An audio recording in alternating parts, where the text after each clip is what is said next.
control.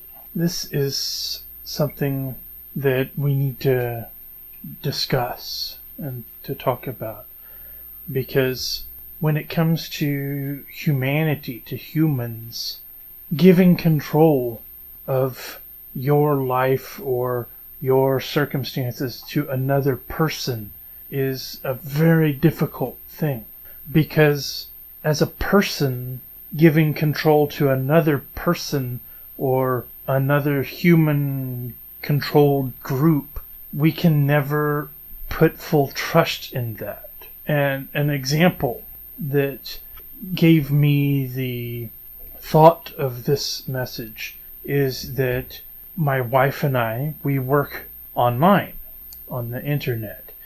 And so we are putting our trust in our internet, in the company that provides our internet.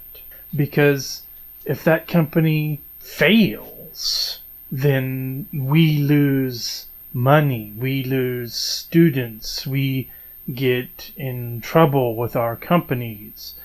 And so this adds a lot of frustration when you are put in a situation where you have to put your trust in someone else, another person or another human group. And this is one of the things that leads to the problem of us being able to put our trust fully in God, because automatically we want to control.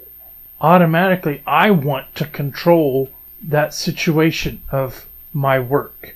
I don't want to entrust whether I am able to teach or not, whether I am able to make money or not. I don't want to entrust that to anybody else. I want to control that.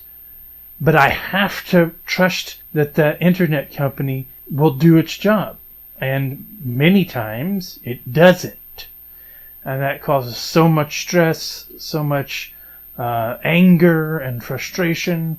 And these situations create a resistance to putting trust in God, because we live out our life, we see people failing. Every time we try to put trust in another person or organization or group of people, they fail. And every time they fail, we try to grab more control for ourselves.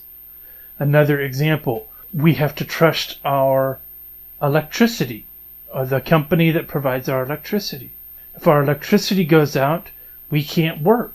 So what do? What starts happening in my mind when we have an electrical failure, which also happens a lot here? I start thinking, how can I take control of this? How can I get batteries?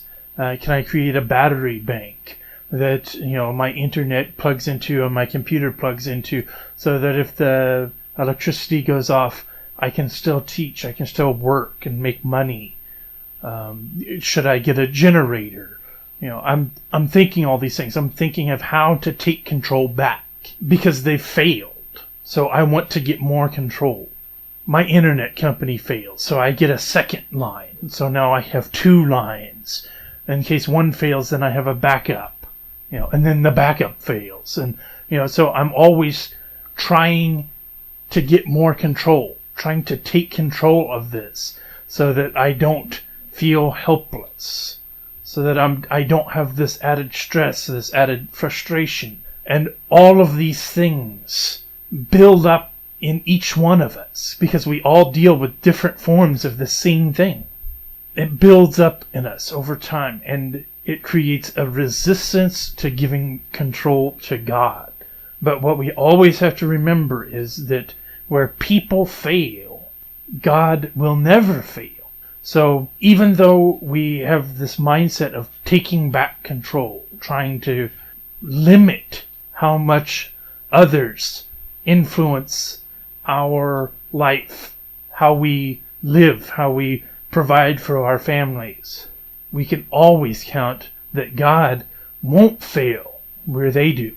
So we need to separate. It's fine to try to take control of our life from other people, from other groups or companies, but we can't let that sour our goal.